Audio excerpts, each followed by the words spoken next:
Hi friends, అందరికీ శుభోదయం. Welcome to Sandhyaragam. ఈరోజు మీకు ఒక బ్యూటిఫుల్ టెంపుల్ కోసం చెప్పడానికి ఇలా మీ ముందుకు వచ్చాను. లాస్ట్ వీకెండ్లో మేము ఒక టూ టెంపుల్స్ని దర్శించాము. ఆ టెంపుల్స్ వివరాలు ఇలా మీతో షేర్ చేసుకుంటున్నాను. మేము మండే స్టార్ట్ అయ్యాము. అలంపూర్లో ఉన్న జోగులాంబ తల్లి దర్శించుకోవడానికి.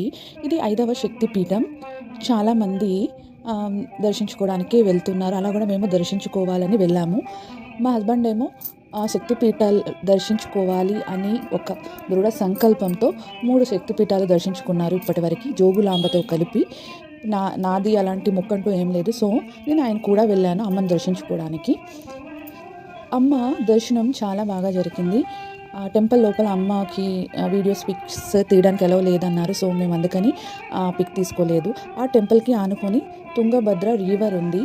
తల్లి చాలా ప్రశాంతంగా ఉంది. సో మేము అక్కడ ఒక వీడియో పిక్స్ తీసుకున్నాము. అలాగే టెంపుల్ లోపల చాలా దేవతలు కొలువై ఉన్నారు. ఏ దేవుడు లేదని అక్కడ లేదు, అన్ని దేవతలు ఉన్నారు. అలాగే లింగాలు కూడా వివిధ రకాలైన రూపాల్లో మనకు దర్శనం ఇస్తున్నారు. మనం ఎక్కడ చూడని కొన్ని లింగాలను ఇక్కడ దర్శించుకోవచ్చు.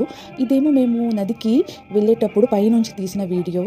సో మధ్యలో ఒక గట్టులాగా ఉంది. స్టెప్స్ ఎక్కి పైకి వెళ్తే నదిని దర్శించుకోవచ్చు. పైనుంచి తీసిన మొత్తం ఆలయ ప్రాంగణం వీడియో తీశాను. అలాగే ఒక బ్యానర్లో ఉన్న అమ్మ రూపాన్ని కూడా ఒక ఫోటో తీసి మీకు చూపించాలని ఫోటో తీశాను. లోపల వినాయకుడు, అలాగే శివుడు చాలా రూపాల్లో దర్శనం ఇస్తున్నారు. మేము అక్కడ అభిషేకం, కుంకుమార్చన చేయించుకోవాలని అడిగాము. సో అక్కడ ఇంకొక పురాతనమైన ఒక చెట్టు కూడా ఉంది. అక్కడ చాలామంది మొక్కుబడుల కోసమని ఎర్రని క్లాత్లో కొన్ని ఏవేవో వస్తువుల్ని చెట్టుని కడుతున్నారు కోరికల కోసమని. తర్వాత మేము ఆ టెంపుల్లో పూజారిని అడిగాను. మేము అభిషేకం, కుంకుమార్చన లాంటివి ఏమైనా జరుగుతున్నాయా, మా గోత్రనామాలతో చేయించుకోవాలని. అప్పటికి 3 o'clock అయ్యింది కదా, అవ్వదేమో అనుకున్నాము. కానీ పంతులు గారు 3:30కి కుంకుమార్చన ఉంది, మీరు పాల్గొనాలి అనుకుంటే పాల్గొనవచ్చు, 300 రూపీస్ టికెట్ చెప్పారు. పంచి కంపల్సరీ కట్టుకోవాలన్నారు. సో వాళ్ళే మాకు ప్రొవైడ్ చేశారు. 300 రూపీస్ టికెట్ తీసుకొని కొన్ని అక్కడ దగ్గరలో ఉన్న దేవుళ్ళని దర్శించుకొని కుంకుమార్చనలో పాల్గొన్న తర్వాత మిగతా టెంపుల్ అంతా దర్శించుకున్నాము. సో కుంకుమార్చన వీడియోస్ పిక్స్ నేనేం తీసుకోలేదు, ఎందుకంటే అక్కడ ఎలవ్ చేయలేదు.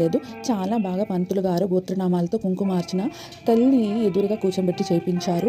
అలాగే కుంకుమని ప్రసాదించి ఆయన దీవెనల్ని ప్రసాదించారు.